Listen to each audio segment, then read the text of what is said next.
The Wellness Way presents Barbara O'Neill. Barbara is coming to talk in London, June the 11th, 2024. Go to phillyjlay.com to secure your tickets now. We'll see you there.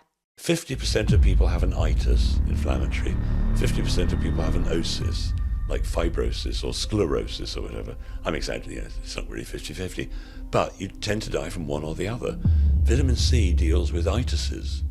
If you've got an itis, arthritis, any type of itis, magnesium is for everything, but vitamin C for inflammation is one of the big ones. There are others, but vitamin C does so much. I mean, if magnesium is the ultimate mineral, vitamin C is the ultimate vitamin.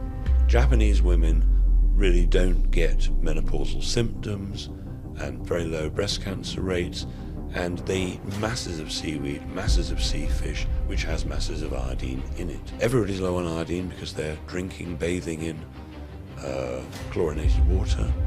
They've got furniture which is off-gassing bromine, which knocks out iodine. They're using fluoride toothpaste, or there's fluoride in the water, and that's knocking out their iodine. They're going swimming in a swimming pool with chlorine in it, that knocks out the iodine. So pretty much everybody, unless they're being scrupulous, are low on iodine. Messing with genetics changes things. We were discussing before we came on air that they messed with the genetics of wheat. When they introduced dwarf wheat, suddenly a problem with gluten happened. Unheard of up until they messed with the genetics of the wheat to make it grow shorter. Was that my dad's best friend got the astrological sign of the crab for the second time, and he had a kidney removed, and he said he wasn't prepared to have the other kidney removed because he needed at least one of them. So what shall I do? And I was reporting, said, take 35 grams of vitamin C every day, build up to that, but take 35 grams in divided doses and you might be all right. Goes to the doctor's office, who says you're cured. It's gone. Tumour's gone. Welcome to The Wellness Way with me, Philly J. Lay, a layperson's guide to your natural health systems, your very own NHS. Hello, lovely people, and welcome to another episode of The Wellness Way. And we're going to continue our discussions today on vitamins, really, because it's something that I find fascinating. And I don't know if you listened to my podcast yet, and if you haven't, why haven't you, with Patrick Holford, where we talk about Alzheimer's. But we've got to start putting the vitamins in place before we get to that point. And so I've brought on somebody that I first discovered you on Rise with Sonia Poulton and Sean J. Ward. So the lovely Clive de Carle, who's going to talk us through vitamins. But before we do that, I want you to tell us your story, because it's gobsmacking. I mean, I was so shocked that something that millions of people do every day around the world caused such pain to you. So, Clive, welcome to the show, and tell us all about yourself. Well, thank you so much, Philly. Well, I was in ophthalmic optics, and I was working away, but I was embarrassed because I had some spots on my face. I was about 31, I was way too old. And what I should have done is stopped eating from the sandwich bar and stopped eating 2 Mars bars every day. However, I made a stupid mistake. I went to a doctor who said, I'll give you an antibiotic. I took the antibiotic, and then about 2 months later, I became so ill that I'd been put into hospital because one morning I couldn't get out of bed. I didn't have the strength, and I was in too much pain literally to get out of bed. And after 3 weeks in the observation ward, they had to change my bedding every 2 hours. I was in a fever, and I'd got arthritis so badly I really couldn't get dressed, and I'd become type 1 diabetic, and it was all not looking good at all. Anyway, I was able to read a book. I had a book prop. I couldn't hold a book. I didn't have the strength. But after 3 weeks, I realized what had gone wrong. The antibiotic had damaged my gut bacteria. I got my wife to wheel me out in a wheelchair. I started taking vitamins and minerals, and I got better. All the arthritis went away. I'm still stuck with the type 1 diabetes, but I'm basically fine. And I wondered how many other people were damaged by antibiotics. Well, we think of antibiotics as a life-saving drug.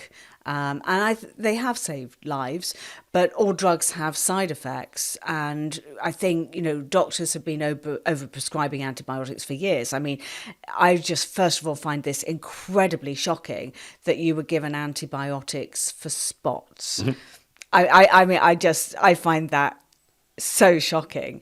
And then the other thing that I want you to tell the audience is, I've heard you say before that, the doctors have said there was no hope for you. You were a write-off, basically. Yeah. And they were astounded by your transformation, but they had no interest in how you'd done it. Yeah. I suppose if they're willing to accept that actually there's a natural way and the drugs are generally doing some harm, they're going to feel too guilty. And I've had doctors come to my courses who said, well, I got the mortgage. How am I going to explain to the wife that I'm going to give up being a doctor? But I think to deal with the fact that they should have noticed earlier that the drugs were harming people, there's this little old lady who comes back week after week, month after month, and she never gets better. And the doctor, I don't understand why doctors are asleep and they don't see there must be a better way. It's something that I have found very shocking on my journey.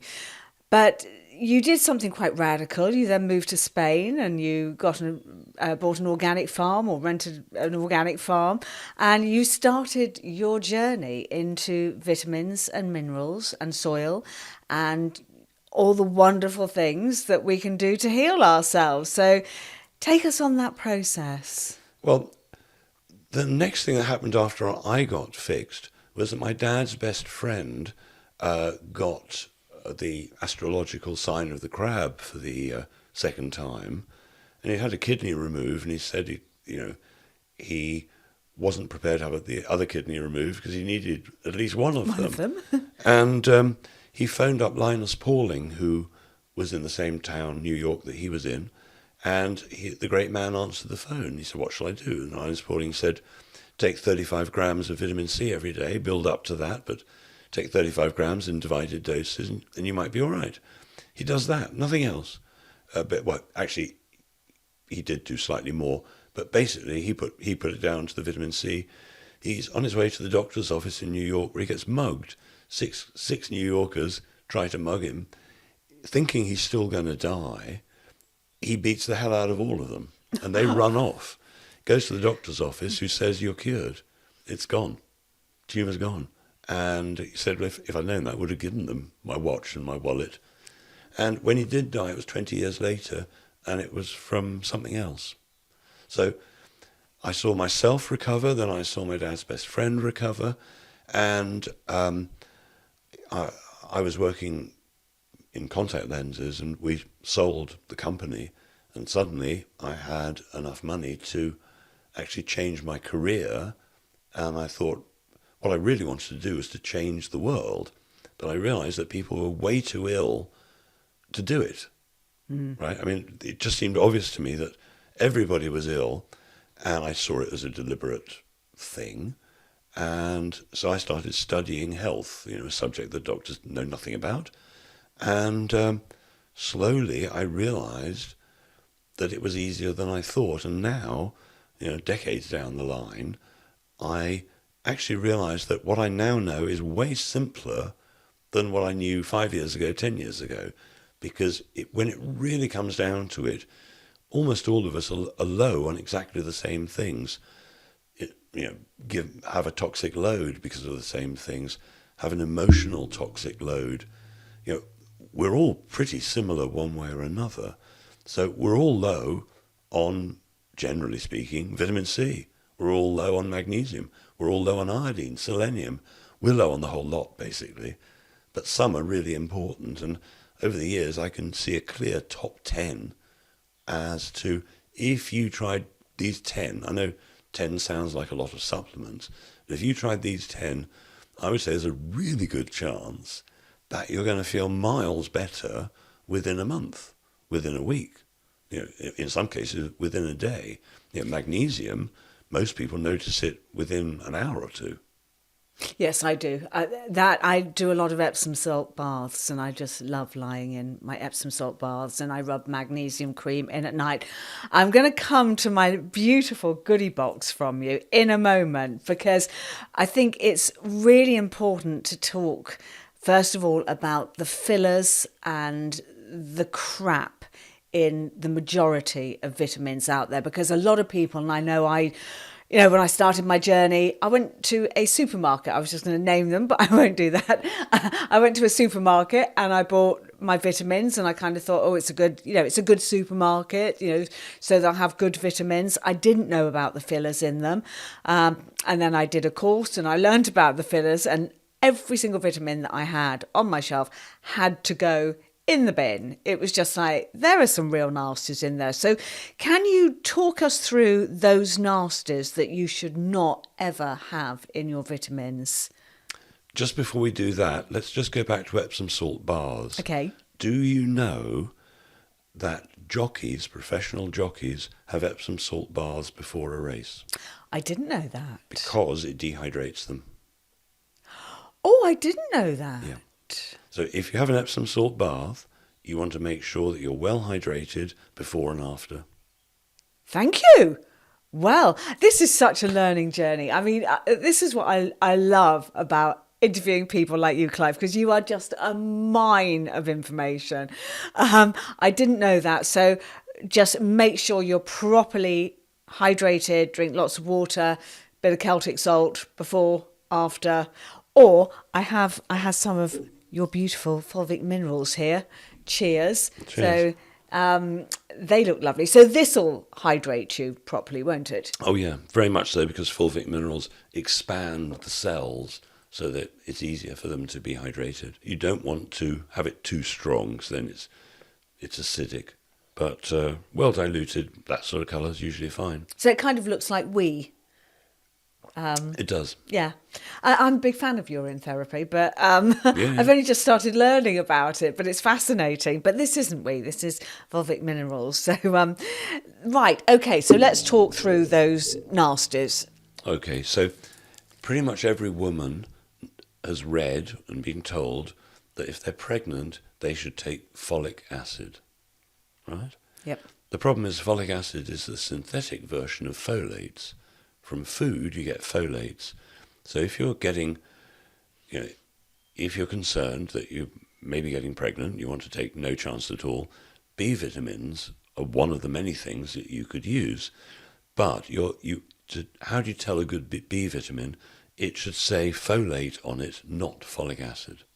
Folic acid is now put in foods as well, like bread, isn't it?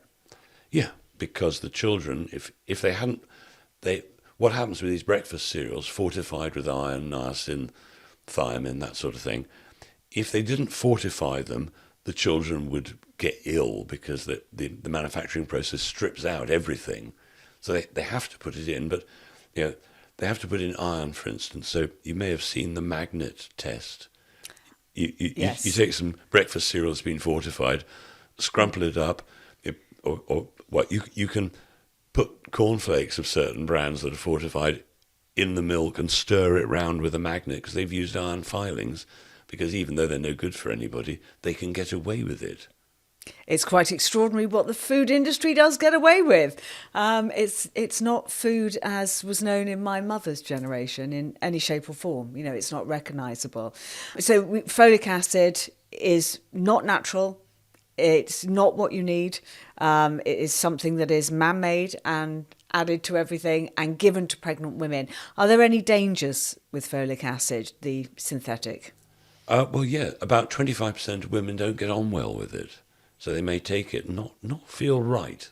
So, but generally they get on with folates. There is this thing called the MTHR gene, which means that some people have difficulty processing folates, but folic acid is to be avoided. The other way you can tell a good B vitamin, if it's a B complex or B12, is to look at what type of B12 it is.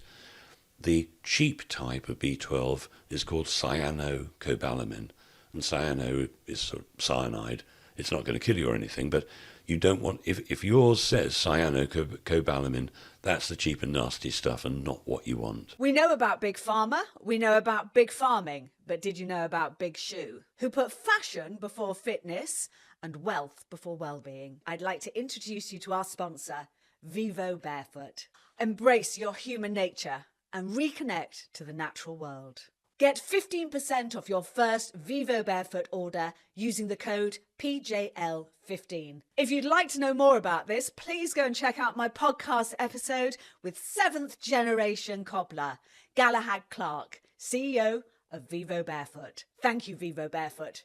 Enjoy the rest of the show. There are some other big hitters that are put in of nasties. Well, as you mentioned, the binders and fillers, I prefer capsules to tablets, because tablets, by definition, usually have to have binders, glues to stick them together.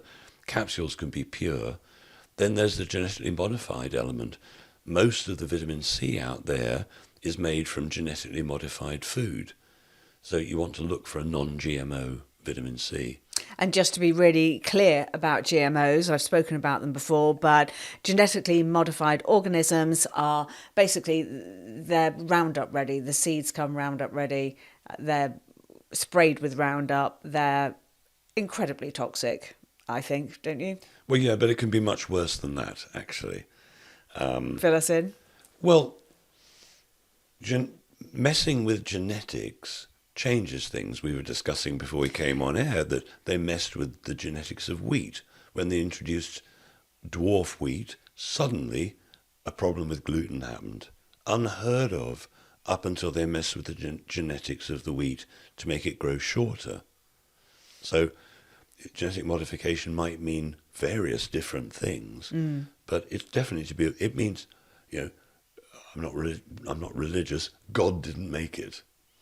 Yes, I mean, there are some things that I suppose you could call a GMO that were done so long ago that, do they matter? For example, carrots. Orange. Most people think of a carrot as an orange root vegetable. But apparently they were all dark red and white until a bit of history here. William of Orange came to rule in the UK, and then they basically interbred those and got the orange carrot for William of Orange. So do you think that's okay? Well, hybridization, farmers have always taken the best of the best and crossed them, to get a better crop and a better crop. So hybridization is one thing, but taking a genetic structure apart under a microscope in a lab, and let's bolt this bit onto that bit and see what happens. Let's put in some genetics of a caterpillar because they're good at certain things, and let's put the genetics of a crow. I mean, it's crazy. They are mixing up genes of all different species. Injecting them into people. And we'll come to that later. So, is there a safe way to take vitamins? So I was talking earlier, so I've got your starter kit here, Clive. So magnesium, and this is a 30-day starter kit that you do. Yep. Which can transform your health radically beyond all belief. And magnesium, talk us through.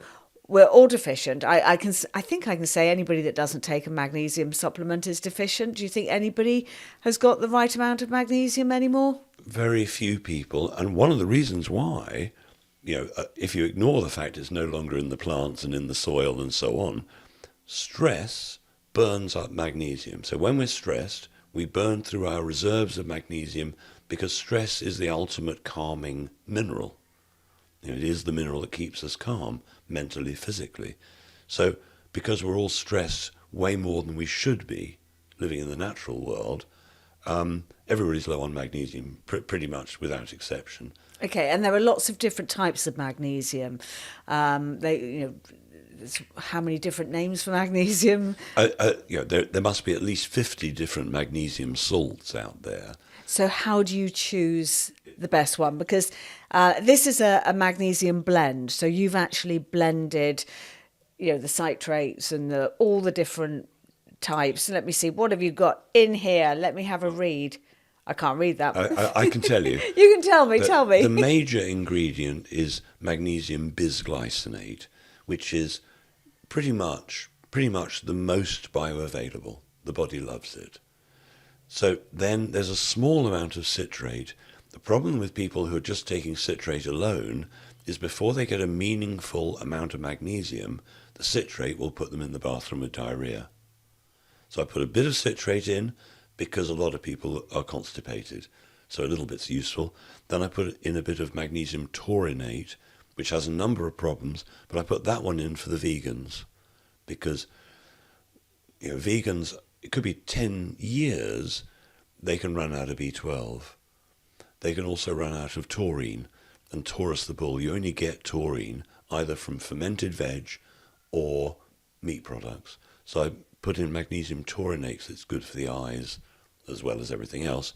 And then I put in magnesium malate, which is magnesium combined with malic acid. And there's malic acid in mother's milk.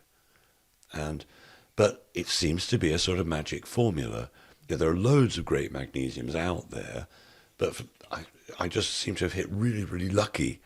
It's taken me 20 years to get to that formula. Yeah, no, I know, it's not luck. And you just have these normal little capsules that I presume are kind of vegan capsules. They are. Yeah. But the thing is that most people assume that you should take 1 a day or 2 a day. But the reality is, because most people are so low on magnesium that they're really running on empty, that to start with, they may want to take 2 twice a day, 3 times a day, 4 times a day, 5 times a day, 6 Wow. a day, which is crazy. So 12 a day, you've got to be kidding. But the body's self-regulating. If you take them 1 at a time or 2 at a time, personally I can take 6 at a time. My guts are tough, but start with 1 and see how you go.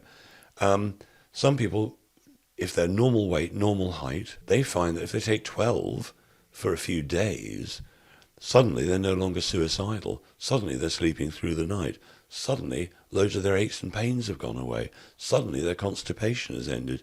Suddenly their heart arrhythmia, where their heart's been beating out of rhythm for no reason, or racing, suddenly stops. Restless leg stops. Headaches stop. Migraines stop. Epilepsy stops. Heart attacks stop. I mean, you can imagine that if you could relax every cell of your body, that the pain, whatever it is, should relax alongside it. And it works so fast. I mean, really, really fast. But loads of people say, I tried magnesium. Well, A, they probably tried the wrong type. Again, like the B12 and the cyanocobalamin, the cheap one, the cheap magnesium, the one you do not want, is called magnesium oxide. So if you're taking magnesium and it's got magnesium oxide in it, then keep that for when you're constipated. But if you want proper magnesium, you want a blend, ideally like that. I mean, if yours says just magnesium bisglycinate, that would be good.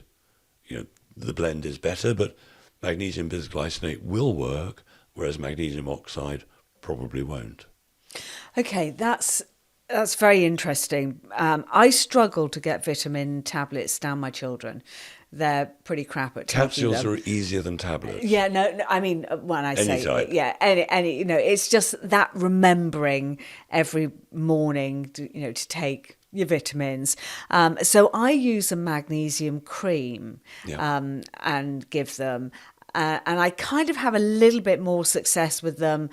Well, it's mainly when they see me and I do reflexology on them and I put the magnesium cream on their feet and rub it in. So they don't get anywhere near enough as they should do. What's in the cream? Do you know, I don't know. I just that's bought the danger. I mean, an organic magnesium cream. Yeah. So, I mean, you think about all these people, they put creams on their face and their hands and so on. Where's it going? Straight through the skin into the blood. Well, exactly, into the brain, who knows? And so I get... They are organic and it's a company... But organic what, But I don't know what the... Well, that's it. Magnesium is in it. No, that's no, the magnesium's probably fine. It's the cream. What's it? Is it made from oils? Oh no, it's a coconut oil base. Okay, all right. So no, I don't buy Yeah, no, I'm any sure of you that don't. shit toxins to go in through the skin. But it's most probably, I don't know whether it's a blend of all the different magnesiums is my point. And so, something like this is absolutely fantastic because you are getting the different blends that you need.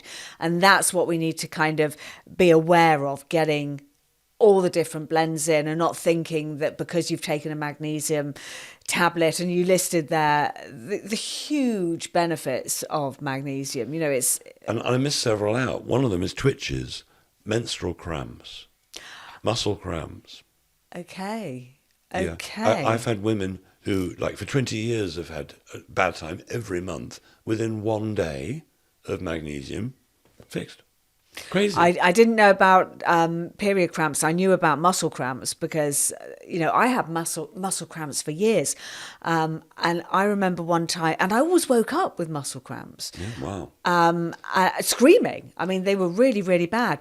And I was away, and I had one of those wrought iron Victorian beds, and I screamed so much my head went through the bed thing, and my mum came running in, and she thought I was screaming because I got my head stuck, and I'm going, no, my leg.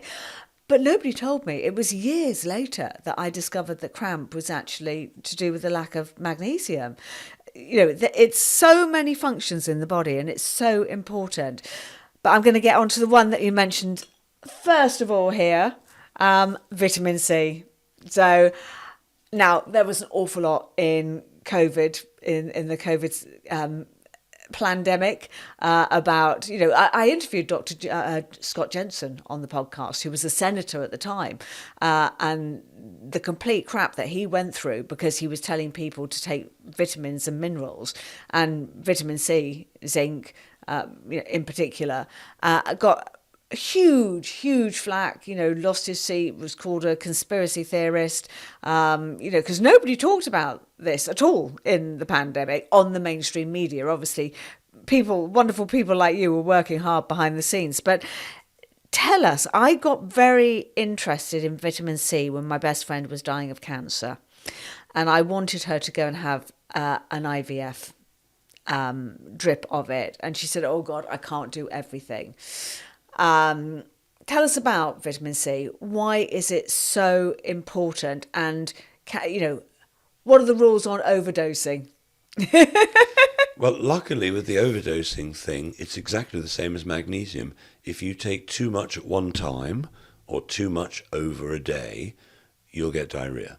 So the body self-regulates. You can't take too much, basically, which is fantastic. So, and if you need a bit of a detox, then you're cleaning yourself out. Yeah. If you want to fix constipation or clean yourself out, magnesium is kinder on the gut than vitamin C is. Right. So overdosing on magnesium is better. So I already mentioned my dad's best friend. That was vitamin C. Basically, vitamin C deteriorates in food the moment you've picked it. So let's say you've got a red pepper, which has loads of vitamin C. By the time it's reached you in your kitchen, it's probably 2, 3, 7, who knows how many days old it is, and it will have lost a large percentage of its vitamin C. So because we're not growing our own food and it's not dead fresh, most of us are low on vitamin C. Now, if you took, let's say, a quarter of a teaspoonful, which would be about a gram, half a teaspoonful, about 2 grams, twice a day, you would be covering most bases. If you're healthy, then that would make up for the vitamin C you're not getting. It's not that I do that every day because I forget and I get busy and stuff. But ideally, perhaps I might. However, if somebody is really, really ill, they might not need 5 grams a day. They might need 100 grams a day. I had 2 clients years ago. They were both unwell, a bit unspecific, unspecific, just feeling rubbish. Anyway, I told them to take, they could both manage half a teaspoonful. I told them to do that every 15 minutes. Just keep going with it over and over. And the woman got, I don't think they could manage 15 minutes. I think they probably did it maybe once every half an hour or something. The woman got to 85 grams in that day and still hadn't gone to the bathroom. Oh my God. Yeah. The man had got to about 15 grams and then he'd reached his limit.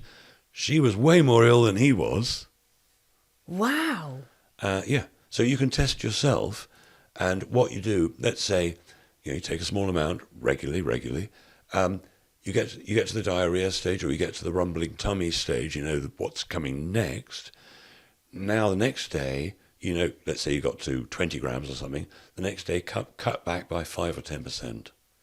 Get as close to it as you can, and then over the next day, few days, you should find that your tolerance to it comes down and down and down. Then, when your body's saying, I don't want any more, then you're sort of fixed. There's an incredible video, 4 minutes long, called Reverse Pneumonia in 3 Hours. Dr. Andrew Saul has bacterial pneumonia. He takes 2 grams of vitamin C every 6 minutes. 2 grams every 6 minutes. 3 hours later, his temperature's dropped 3 degrees, his cough has stopped, he's feeling fine. Now, it's not going to happen every time, obviously, but they'll put you in hospital on antibiotics for weeks. People die from pneumonia. Yeah, they do. But I've got a textbook from, must be about 1920. It's a doctor's textbook for diathermy, which is one of Tesla's inventions. It's a whole book on how to cure pneumonia from the 1920s with electrotherapy. But I know that's something we can talk about another time. That's, and I do want you back talking about that because it's fascinating. It pisses me off to the hills that two such simple things can have such huge effects on your health, and yet people are laughed at for talking about them. Especially vitamin C and the drips and everything.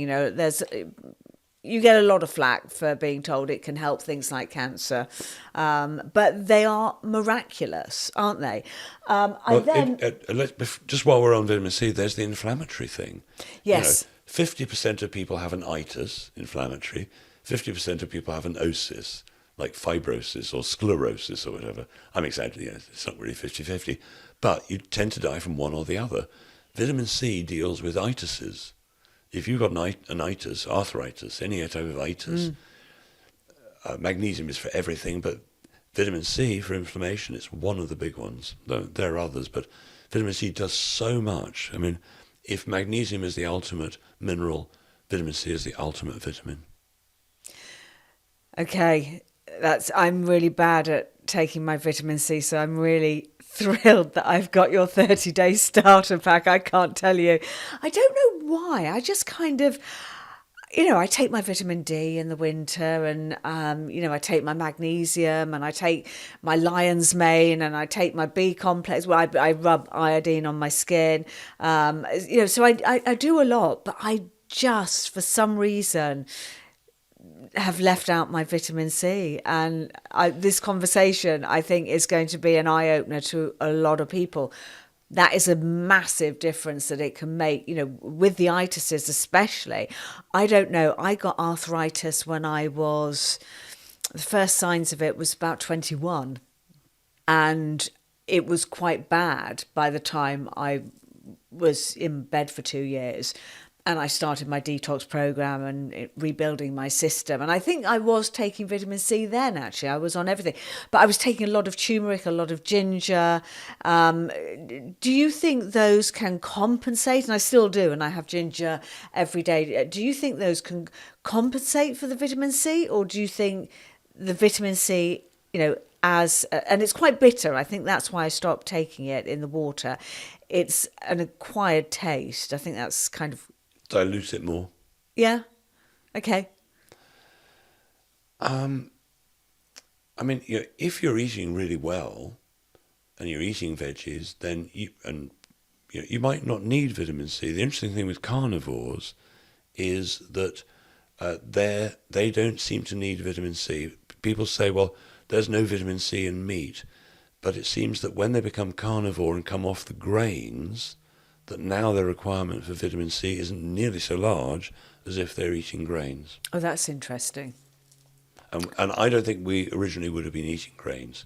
When we were hunter-gatherers, it was grains, farming that tied us down and stopped us we were enslaved once we started eating grains. We were indeed. I like a grain. It's not Yeah, no, I like a grain, but we were enslaved, and this dwarf variety that's out there has, I've been gluten intolerant for many years. I've cured myself through the power of the mind, but they are, it's pretty toxic. We're getting fed so much toxic crap. And we've got to start rectifying our bodies, because our body is just so incredible at knowing how to heal itself if you give it the right resources. That's all you need, and all of us are low on everything. So vitamin C is one of the ultimate detoxifiers. If you've got toxic metals, poisons of pretty much any kind, vitamin C is one of the many things that detoxifies us. And you see, I don't believe in autoimmune where your body goes against you. I don't believe in any of that. I think we're basically, generally speaking, suffering from toxicity, and we're suffering from deficiency. So half of the supplements that I talk about are about detoxifying, and half of them are about building you up. And several of them, like vitamin C, do both at once. That's really important. But yeah, I mean, that comes down to germ terrain theory, and what a load of rubbish that the germ theory was. We detoxify, and when we detoxify, we might get snot coming out of our nose. We might be coughing up stuff. We might be sweating stuff out. We don't catch a cold if essentially our body decides to detox. And it may be because the whole family is detoxing at that moment. They all get a cold. They're all eating the same food. They've kind of got the same lifestyle a lot within a house. We pick up on everybody's frequencies. Yeah. It's like you put 100 metronomes in a room, and within a couple of hours, they're all clicking to the same beat. You put 100 women in the same building for 3 months, their periods come roughly speaking on the same day. Yeah. We are in touch, on a frequency level. Yeah, no, that's very, very true. I'm going to come back to this little box, though, because we've got a lot to cover. So we covered the fulvic acid, and I'm now going to go on to the iodine. So this is drops of iodine, and I spoke about putting the iodine wash on me, which I was always, when I learned about this, I was taught to put it on your skin and go to sleep once it's kind of dry. And if it's still there in the morning, your levels are correct. What do you think of that? Does that work? Probably most of the time, yes. Okay. If you're going to put it on your skin, test it in a tiny spot first. Over the last 20 years, I've had 2 people who've rung from the emergency ward that they painted on the iodine and it burnt them. Super rare, but it can happen. So just test one. Is that why it's been taken off the market now? Because I tried to buy some. That's because it works. Oh. Well, is that the excuse they use to take it off the market? I don't know it used to be on sale in every chemist. Every chemist. And I went to buy some last year and I was told it had been taken off the market. Yeah, that was over 15 years ago they took it off the market. I went to a lovely kind of little old-fashioned family chemist then after that. And I drove quite a long way to get to it. And they had a couple of bottles, so I bought those. Can you buy it? Do you sell it? Yeah. It's on my website. It's on your website? They just took it out of the shops. Okay. Because it works. There's also... Well, it works for so many reasons. Yeah. Okay, run us through those reasons. Okay. Japanese women really don't get menopausal symptoms and very low breast cancer rates. And they eat masses of seaweed, masses of sea fish, which has masses of iodine in it. Everybody's low on iodine because they're bathing in chlorinated water. They've got furniture which is off-gassing bromine, which knocks out iodine. They're using fluoride toothpaste, or there's fluoride in the water, and that's knocking out their iodine. They're going swimming in a swimming pool with chlorine in it. That knocks out the iodine. So pretty much everybody, unless they're being scrupulous, are low on iodine. And if you're low on iodine, you'll get menopausal symptoms, you'll get foggy thinking, you might get dry skin. If your elbows are dry, got dry skin there, then it's definitely iodine deficiency. I've got very dry heels on my feet. Is that? That could be iodine, but it could also be B vitamins. A couple of reasons, but that's easily fixable. Okay. Yeah. So iodine, iodine is so powerful that it's worth learning how to use it. Let's say you decide, I know, I'll mix the vitamin C with the iodine. They'll neutralize each other. It's a good magic trick because it'll go clear. Iodine in water is dark brown. Add a tiny pinch of vitamin C, boom, it's neutralized it, and it disappeared. Now, this is useful information because vitamin C neutralizes chlorine. So if you run a bath, it's chlorinated, it smells. Yeah, you can smell it. Right? Before you run the bath, put in a teaspoonful of vitamin C into the bath, then run the bath, and it neutralizes the smell and the vitamin C. In fact, on my site, I do a vitamin C shower filter. Lasts for ages. You only need a tiny bit of vitamin C. And people report back that not only does it stop the smell because it's neutralized the chlorine, but it makes their skin better as well. Vitamin C is ludicrously incredible. It's part of the how do you stop a heart attack, or prevent one. It's the answer to almost everything. There's a medical doctor called Dr. Thomas Levy, who you should interview, who wrote the book, it's something like, The Ultimate Cure for Everything or something, which is all about vitamin C. It's incredible. And yet doctors don't tell you about it. Well, they're not taught about it. No. They don't do cures or causes. You'd think in 5 years they'd bring some healthy people on and say, well, tell us about your healthiness. How do you do it? Well, that never happens. Actually, my doctor was really shocked when he saw me, when I went away to heal and I went back a couple of years later, and he nearly fell off his chair. And he actually did say to me, would you come in and spend half a day with me and tell me what you've done? That's rare. But that is so rare. But so I wrote the book. The lockdowns came and I thought, well, I'll tell my doctor how I did it, and wrote the Natural Wellness Journal. But that is a really important one, the iodine. Now I'm going to come on to these lovely... I'm so excited, Clive, about starting my 30-day programme. Now, sodium bicarbonate. Tell us about that, how we take it, and what it's going to do for us. So if you look up sodium bicarbonate 100 years ago, it was in all the physicians' manuals. It does 100 things. It's incredible. So as not to waste too much time, I won't explain, but it's on the crash carts in the emergency room. Bicarb is what they'll give you. They may give it to you to help with a stroke or a heart attack. The same way they might use Epsom salts, inject it in the emergency room. It's emergency room medicine, this. Let's say you want to heal while you're asleep, and obviously the main healing goes on while we're sleeping. If you were to take a quarter of a teaspoonful of bicarb in a glass of water before you went to bed, that would make sure, hopefully, that you're running alkaline, running at the right pH all night. And pH stands for potential hydrogen.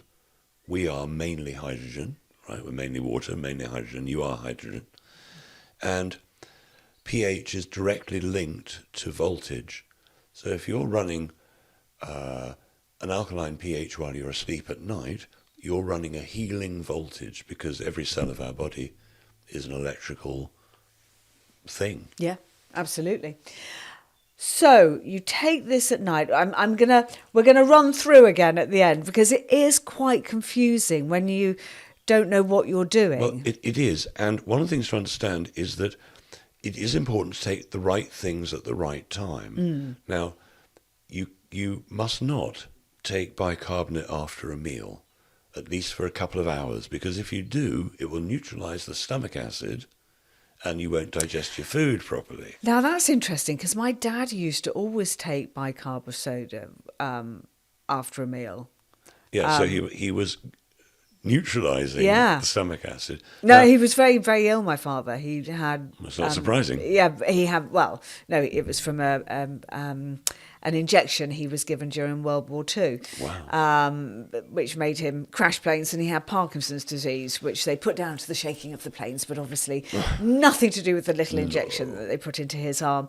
But he was actually told by his doctor to take bicarbonate with meals. Well, yes, I can explain that. You see, doctors do not understand health. So they believe that if you get acid reflux, for instance, where the acid is coming up and burning your throat, that means you're making too much stomach acid. But that's not the case at all. It's actually the opposite, isn't it? It's the opposite. Yeah. So what the doctors would do is say, look, you've got too much stomach acid, take bicarb after a meal, and that will solve the stomach acid, which it does. Suddenly they're now feeling fine, but the problem was they didn't have enough stomach acid in the first place, and if they're low on magnesium also, then there's a valve that depends on magnesium at the top of the throat. There are all sorts of things going on, but if you've heard it from a doctor, it's probably not right. Sorry to interrupt this podcast. The Wellness Way has got a brand new interactive ebook out. I've created a beginner's guide to your natural health systems to help you navigate through the jungle of natural health. A banquet of knowledge wrapped up in a simple ebook, featuring some of my top guests from the podcast. As an added bonus, I've even thrown in my meditation album, The Wellness Awakening, From Past Lives to Passing. Head over to my webpage, phillyjlay.com, to grab your copy now. And while you're there, why don't you sign up for my newsletter? And don't forget to like, subscribe, and share this podcast so we can continue to get this information out. Remember, the doctor of your future is you. So bicarb, there are books on the subject. You can use it. I mean, Dr. Simoncini from Italy was famous 20 years ago for injecting it into tumours. Right in. It's incredible material. Well, there are books on it. It's what my wonderful guest on the podcast, and hopefully we'll get this episode out before Barbara O'Neill comes to London on the 11th of June for our talk. But that's, bicarb of soda and the bicarb wraps was what got her banned from Australia. Taken down off YouTube. It's so powerful. It is an incredibly powerful natural remedy. So the other thing you can do, this is just a trial pack for a month, but you can get large quantities of it and put it in the bath. Incredible detoxification with sodium bicarb in the bath. Oh, so that would be a better one than the Epsom salts, maybe. Yeah, or a mixture. Or a mixture. I mean, Epsom salts are great if you want to detox. Yeah. It pulls things out. Let's say you've done the detox, you're happy that you're not too toxic at this point. I much prefer magnesium chloride, Dead Sea salts, to have a bath in. But, I used to use Dead Sea salts, and then when I started my journey and I started looking at what was actually in products, there was a stabilizer in there that I wasn't. Well, then you're not buying pure products. No, exactly. And I just thought I really, and I actually said, because, I said to the company, because it was on a stand where they were selling them from the Dead Sea, and I said, what's this stabilizer? And they go, we have to, otherwise it would go off. And I'm just like, salt doesn't go off. No, but I did. It's dead. I know, it's Dead Sea salt. But I did a post because it made me laugh. I no longer use pink Himalayan salt because of the mining practices. But before I knew about the mining practices, I kind of thought that was a good one to use from the Himalayan mountains and all the rest of it. But I bought this packet in a supermarket, again, in the days that I went into supermarkets, and it had a use-by date. Yeah. So this is a long time ago that I bought it, and the use-by date was 2026. So it kind of, I think, was about a 10-year span. And I remember, kind of doing a social media post with it going, used by, and it's been 250 million years in the making. Exactly. It's insanity. Yeah, people ask me that, should I keep it in the fridge? Yeah. Oh, wow. I mean, 250 million years without a fridge, it'll cope. It'll cope. Do you use Celtic sea salt or pink Himalayan? I would never use pink Himalayan salt. I know. I think one of the reasons I bought it was actually before my healing journey, because I'd come across it with my girls when my children were little, and we'd taken my mum out for Mother's Day, and they had it in the salt cellar, and the girls were so obsessed with the fact that they had pink salt, and I'd never seen it, and I thought, oh, we must get some pink salt, and I didn't realise. Can you run us through the mining practice?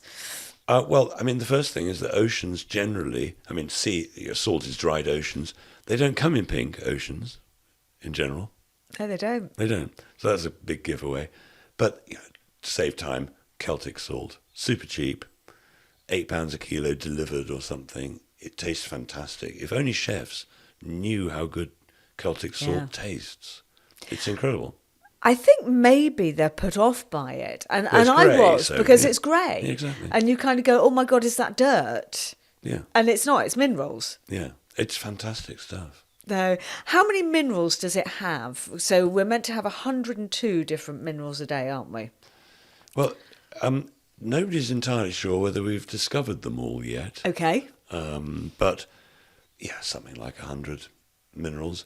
So, I mean, fulvic minerals, which we touched on earlier, soil-based minerals, everything's in there. Yes, in minute trace amounts, but every mineral is there. And there are the ones that our biology doesn't need, but does it? So there are ones like yttrium. It's what they call a rare earth, a rare mineral. And there's no part of our body, our cells of our body, that use yttrium, but the bacteria in our gut, which outnumber us, as you know, 9 to 1 or something, they love yttrium.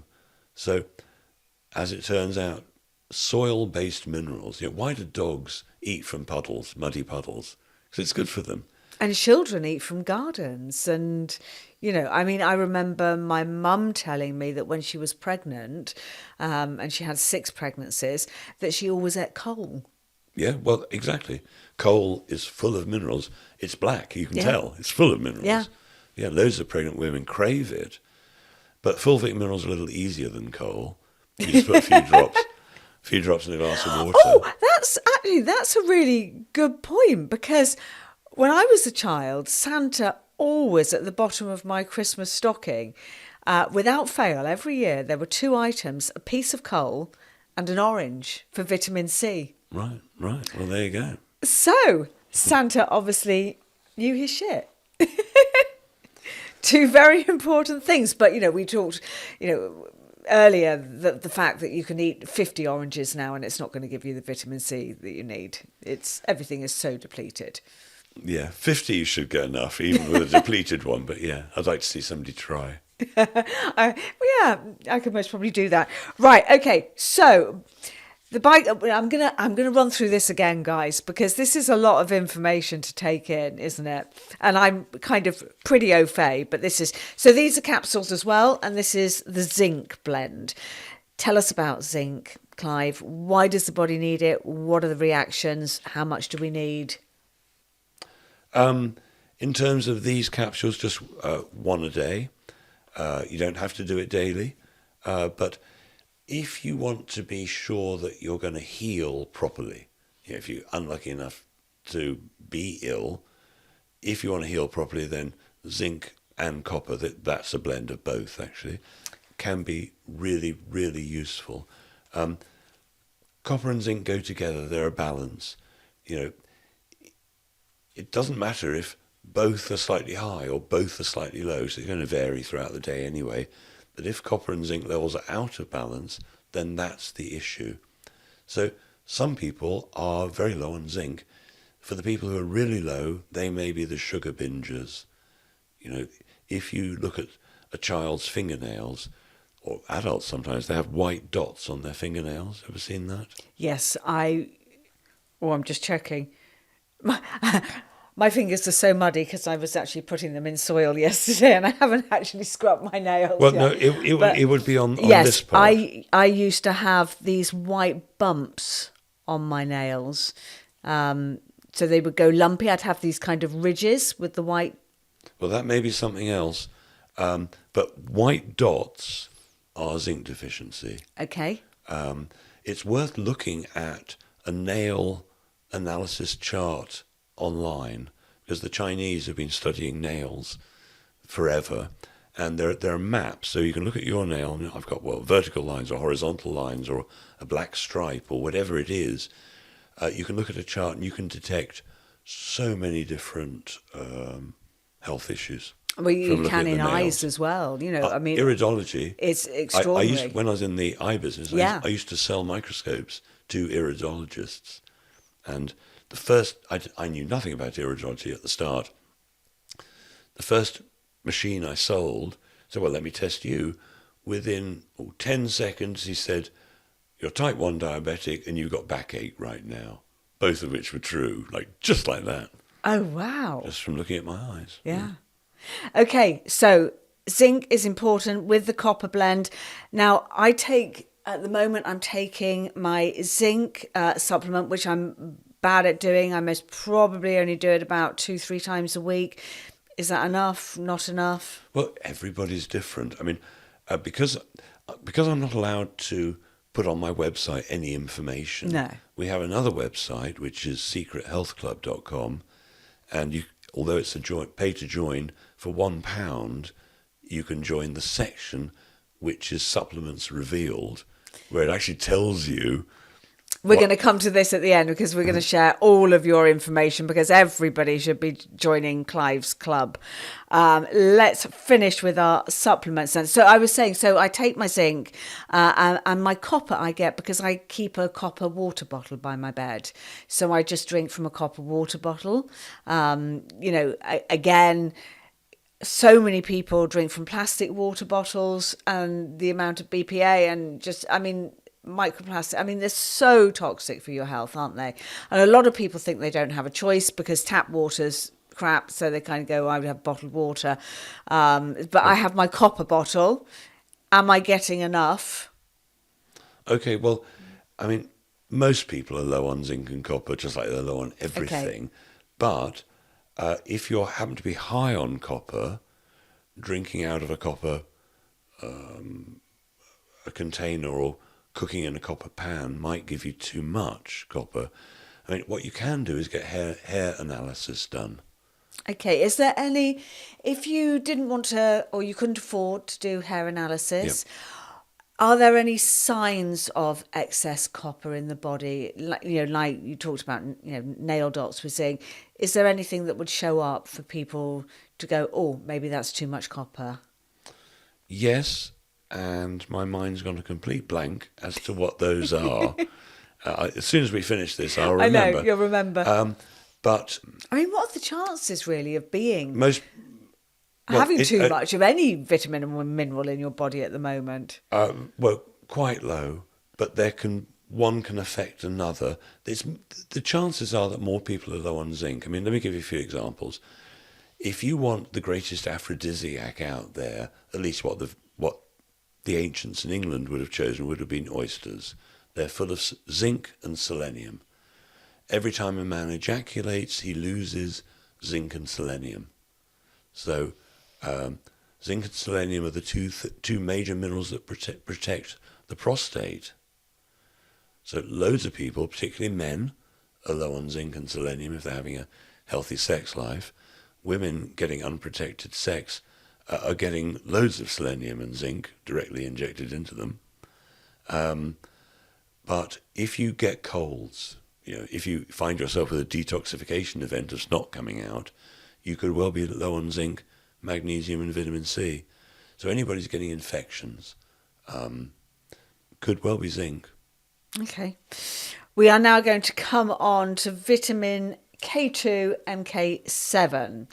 So, where is your vitamin D? Hang on, I'm going to come on to that one first. Sorry. Your vitamin D. Yeah. Now, I've always taken this as a combination. Yep. Because vitamin D isn't absorbed without K2. That's not entirely true. Okay, correct me. Well, if you take an oil, which is vitamin D3, with another oil, then it's going to be absorbed. K2 is an adjunct to it and very, very important. But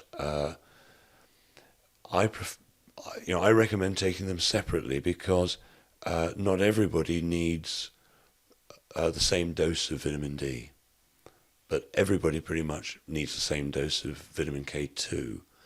So what happens is that vitamin K2, along with vitamin D, take calcium out of the places they shouldn't be. You don't want calcified arteries or a calcified pineal gland. Vitamin K2 and vitamin D put the calcium where it belongs in the bones and the teeth. Anybody taking a calcium supplement needs to stop right away. Chances are you might need it, but the chances are you won't. And most calcium supplements are calcium carbonate, which is chalk, and nobody actually needs chalk. But Santa didn't put that in my stocking. no. But vitamin K2 is the secret of healthy teeth. You probably know the story of Dr. Weston Price and teeth. And it was only in the 1990s that what he discovered was good for teeth, which is cod liver oil and butter oil. Actually, it was the K2, vitamin K2, that was doing the real work of it. It's a big hitter, this one. Now, you said that not everybody needs the same level as vitamin D. Exactly. People should test themselves. For about 20 quid, you can buy a test online, vitamin D test. So you can pretty much be guaranteed that by, let's say, November in England, you'll be low on vitamin D because there hasn't been any sunshine. Maybe by October. I'm going to ask you about this because I interviewed Dr. Bradley Campbell on the show, who I absolutely adore his work. And he was talking about the fact that the body can actually store, if you get the right amounts and all your vitamins and mineral levels, are as correct as you can possibly get them in this day and age, that your body could hold on to vitamin D throughout the winter. I've heard that it's 2 weeks that it lasts, but I'm happy to be proven wrong. But I mean, myself, I used to get colds or the flu or whatever you want to call it 3 times a year, generally in winter. I'd heard about vitamin D, it's about 18 years ago. I went to the doctor, he tested it. He said, "How did you know you were so low?" I replied, "It's November." And I would say that almost everybody is low on vitamin D by about November. Why do people get colds in the winter, not in the summer so much? Well, people do get summer colds, but a lot of that happens actually when people go on holiday. Well, and that's the detox. That's the detox, because your body's just going, whoa, I can just get everything out of me now. Relax and get everything out of me. So we've got the vitamin D3, and it's a hefty amount. It's 10,000 IUs. Now, Dr. Scott Jensen in the pandemic said 2,000 IUs. Yep. This is substantially more. I take 10,000 IUs. So tell me why you think so much. Well, let's say you thought you were coming down with something. I'd suggest taking 50,000 IUs, taking 5 of them. And but I don't take vitamin D every day in winter. I might take it once a week. I might take a couple a week. It depends how I'm feeling. But I mean, if I want to be scientific about it, after you've been taking vitamin D for a month, do a finger prick test. Are you still low? Are you just right? Or are you high? And adjust it. You don't have to take it every day because it lasts a couple of weeks as far as I'm concerned. So, you've got to spend an extra 20 quid getting a test. But then you know where you are. Yeah, really good advice. So we're going to come back to the vitamin K, MK7. I want to talk about vitamin K. When a baby is born, they prick vitamin K into the baby's foot. Yeah, that's K1. K1. It's criminal. Child abuse. So tell us why. Well, they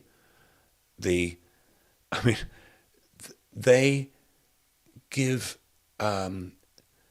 babies jabs they don't possibly need. Every baby hopefully is born perfect. I mean, if the mother is compromised in some way, they're malnourished, but there's no baby who needs vitamin K. Their reasoning is flawed. Okay, so they say that a baby needs vitamin K, but the body is so incredibly clever that it decides that a baby doesn't need vitamin K actually, and will start producing its own vitamin K when the baby needs it. So, this is absolutely criminal, and it's very hard to stop this in a hospital. They've got that needle going. They do it before you know it. Yeah. They've already done it. You've just given birth, so... Yeah, no, they do it deliberately right there and then, so that it'll happen before you even notice. I mean, doctors should not be involved in childbirth unless it's an absolute emergency.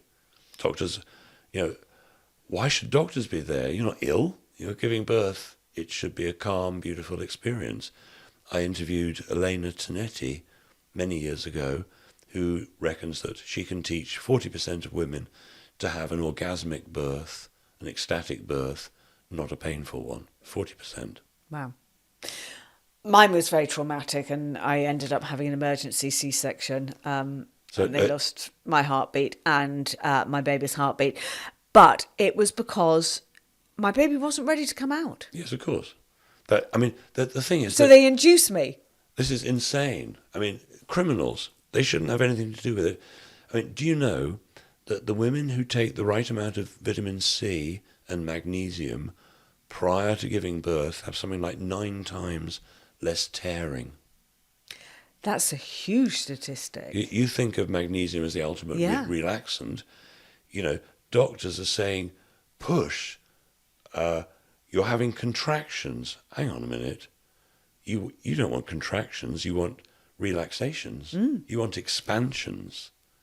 And magnesium allows for expansions, and a clever birth practitioner isn't going to use the word contractions, they're going to use the word expansions as just one example. Yeah, no, that's fascinating. I hadn't really thought about that. Oh my God, I wish I had known all of this stuff years ago. I wish I'd known,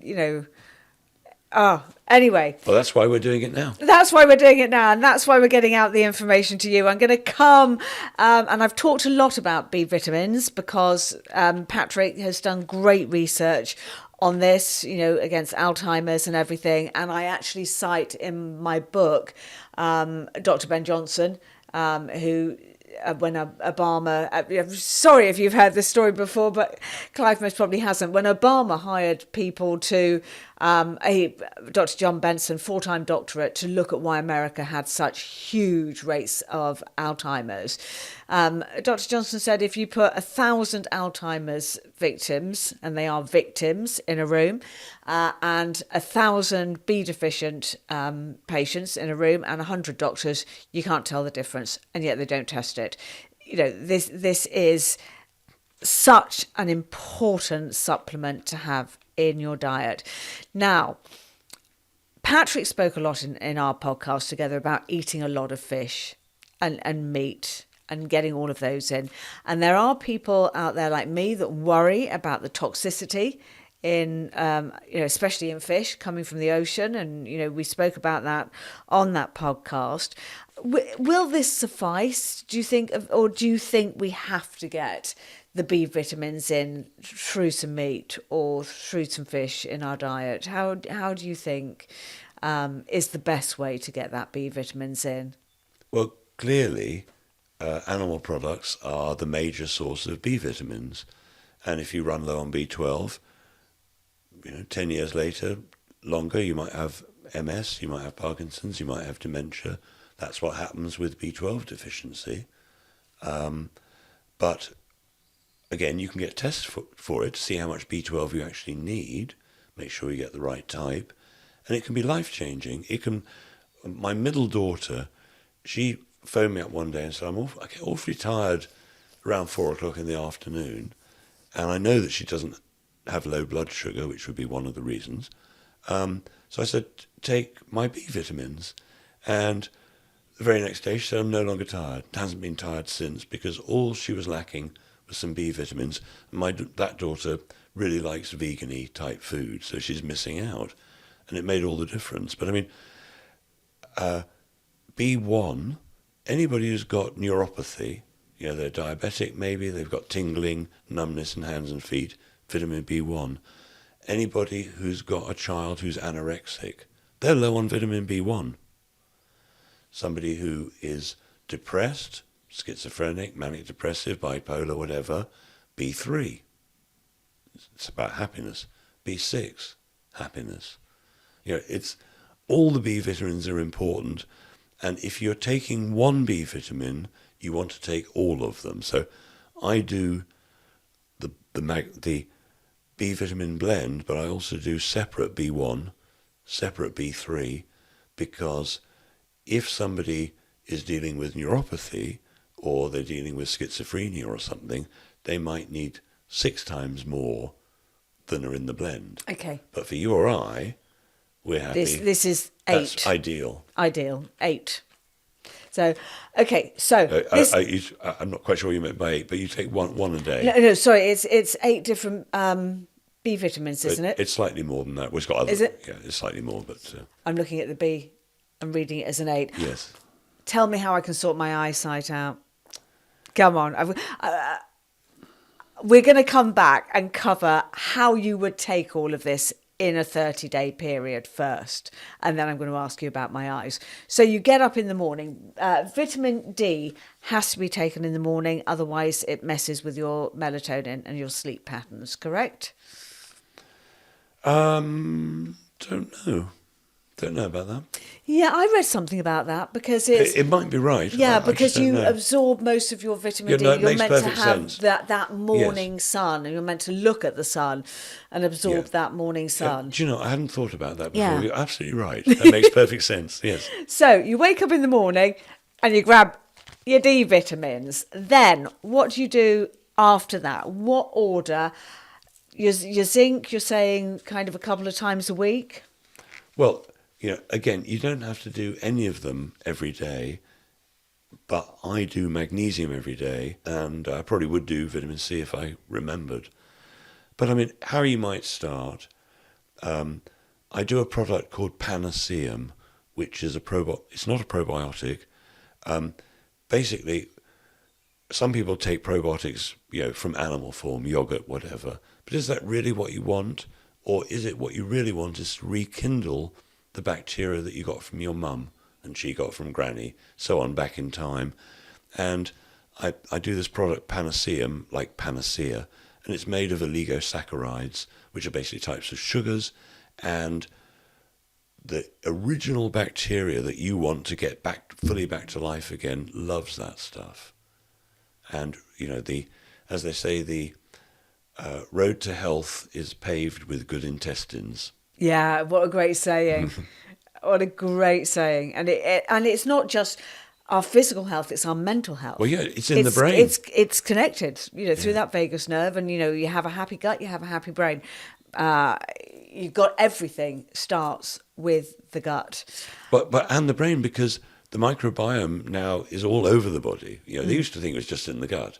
But there's a microbiome in the brain. And let's say you're eating foods that parasites like. Parasites like living in brains, just like livers and everywhere else. There are an awful lot of people who've got some mental issues and they haven't quite figured out what the problem is. It's what they're eating, and they're being a host to foreign biology that's not meant to be there, bacteria. We should be in control of our own bacteria, and most people aren't. And they wonder why they're craving foods. Is it the bacteria in control of their brain making them crave a food? Is it the drugs in the food that are making them crave the food? Or is it a parasite in their brain that's making them crave the food that the parasite wants? Yeah, no, absolutely. That's a really good point. Okay, I've got to come back to how to fit all of these into you're not necessarily taking them every day, but, vitamin D is definitely in the morning. You don't take the K2 No, you can with take it those then? together. You can take those together. Okay. You could take the iodine in the morning.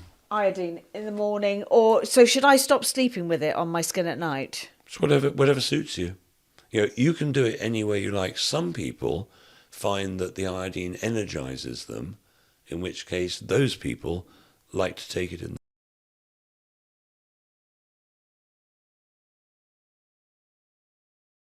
it on, so it's much easier to drink it in water Okay. dilute And this it. is just drops that you put in the Just water. drops, yeah. But The instructions are on there. on there. No, I'm just trying to work out what you can't take at the same time. It was the okay, vitamin C you can't Vitamin C you cannot take with iodine. with iodine. Okay. So that's really, really important. Keep those apart. Keep those apart and do the vitamin C in the morning, I presume. Well, you could do it morning and afternoon. It lasts about 12 hours in the body, so doing it twice a day would be ideal. Okay. And then bicarb soda, The easy way, not with food. not with food, there are lots of different things you can do with bicarb, but you don't want to take too much. 6 half teaspoonfuls would be absolute mega maximum if you're dealing with the things we're not allowed to talk about. Yep. But if you're over 50, maybe 1/4 of a teaspoonful. If you're under 50, maybe 1/2 a teaspoonful in water before bed. If you, experiment with it, see how you feel.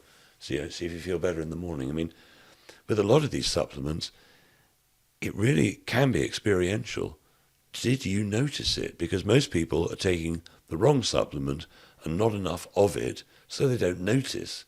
Whereas you take the right amount of magnesium, you should probably notice the right amount of iodine, which may be temporarily in water 6 or 8 drops a day, 5 days a week, for a few weeks.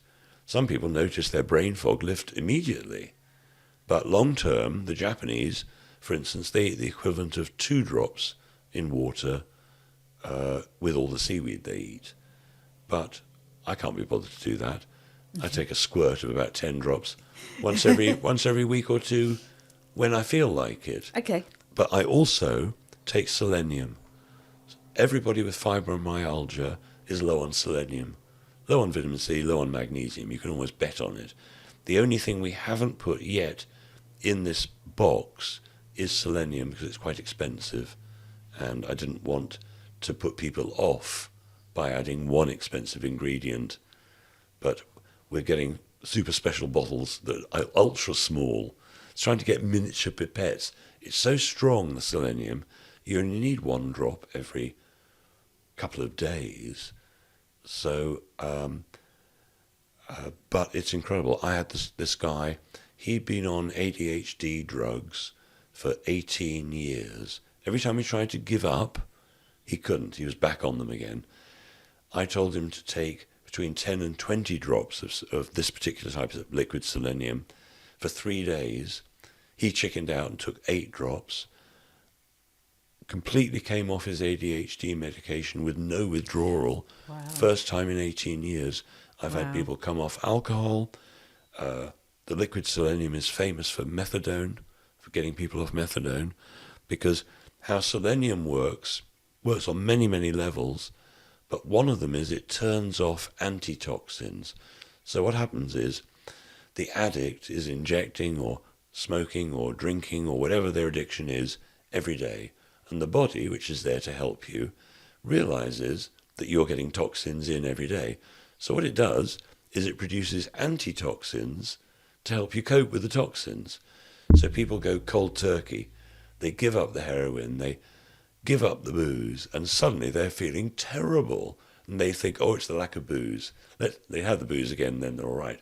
It's the antitoxins. You give up, bam, just like that. Your body hasn't realized you've done it. So for the next 3, 4, 5 days, it's going to be making the antitoxins, which in themselves are making you feel bad. The selenium has the incredible ability to turn off the antitoxins. It's bizarre. It doesn't compromise the drug taker by that action, and I don't fully have the explanation of how it works, but they tested this liquid selenium 40 years ago on methadone addicts in New York, and nothing came close, so they didn't introduce it. No words. No words. Oh my God, we're out of time.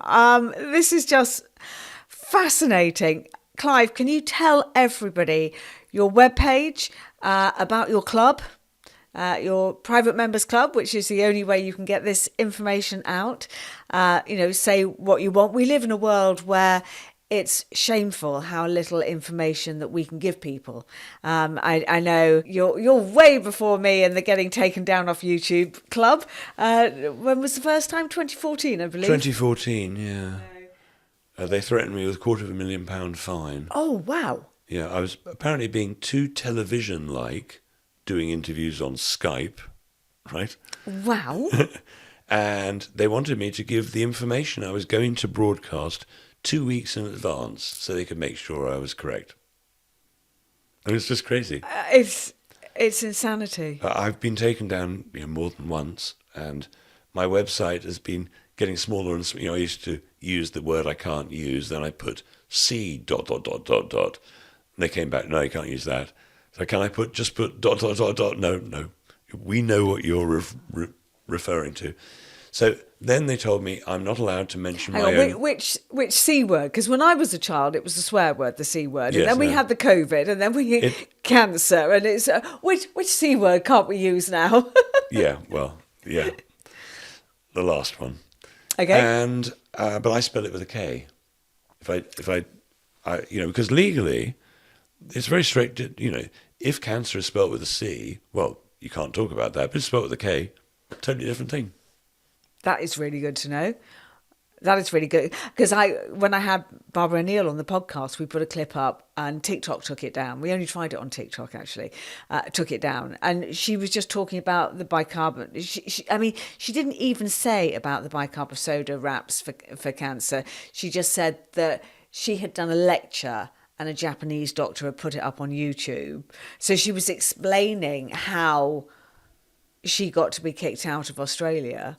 And she can't even explain that on my podcast without getting taken down. It's crazy. It's crazy.